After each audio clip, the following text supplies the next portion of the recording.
আসসালামু আলাইকুম, সবাইকে স্বাগতম। যে যেখান থেকে দেখছেন সকলে আশা করি ভালো আছেন।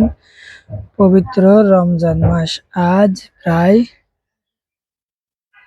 বেশ কিছু রমজান অতিবাহিত হয়ে গেছে। এক কথায় বলা যায় প্রায় 17 রমজান বা 18 রমজান। এই যে রমজান মাসে, সিয়াম সাধনার মাসে যেভাবে দেশে অন্যায়, অবিচার, জুলুম, নির্যাতন, গুম, অপহরণ, বিভিন্ন অনৈতিক কার্যক্রম চলছে, এই অনৈতিক কার্যক্রমগুলো যেন দিন দিন আরো বেপরোয়া হয়ে উঠছে। আপনারা জানেন, আজ কক্সবাজারের ভূমিপুত্র যাকে বলা হয়, কক্সবাজারের বাসিন্দা, কক্সবাজার থেকে সংসদ সদস্য বিজয়ী হওয়া জনাব সালাউদ্দিন আহমেদ স্বরাষ্ট্রমন্ত্রী হিসেবে যোগদান করার পর প্রথমবারের মতো কক্সবাজারে আসছেন।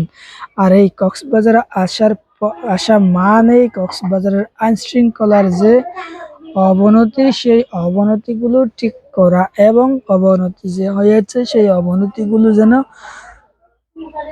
সুন্দরভাবে সুস্থভাবে পরিচালনা করা যায়, কক্সবাজারকে যেন ঢেলে সাজানো যায়, সেই উদ্যোগ হয়তো আগামীকাল সোমবার স্বরাষ্ট্রমন্ত্রী আইন শৃঙ্খলা কমিটির সমন্বয় সভায় সেটি উদ্যোগ নেবেন। পাশাপাশি কক্সবাজারের যে আইন শৃঙ্খলার অবনতি, পাশাপাশি কক্সবাজারে যে হারে মানুষ খুন, বিভিন্ন অপহরণ, রোহিঙ্গার সমস্যা, সবকিছু মিলিয়ে যেন কক্সবাজারে একটি ভঙ্গুর পরিস্থিতি তৈরি হয়েছে। সবকিছু যেন সুন্দরভাবে পরিচালনা হয়, সবকিছু যেন সুস্থভাবে চলতে পারে, সেই জন্য দেশের একটি পরিস্থিতি যেন সুন্দর করা যায়, সেই লক্ষ্যেই আগামীকাল কক্সবাজারের সমন্বয় সবাই সেটি তুলে ধরবেন।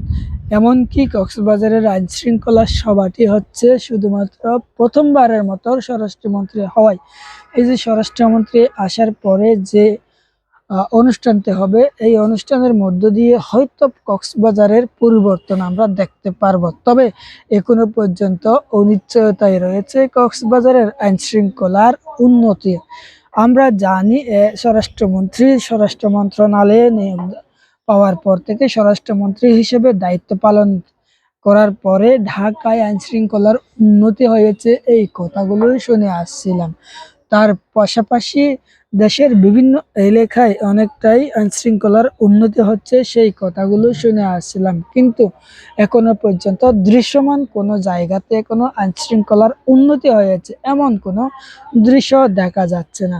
তার পাশাপাশি হয়তো এই কক্সবাজারের আগমনকে, কক্সবাজারে আসার পর হয়তো আইন শৃঙ্খলার অনেকটা উন্নতি হবে, সেই প্রত্যাশা করে কক্সবাজারবাসী।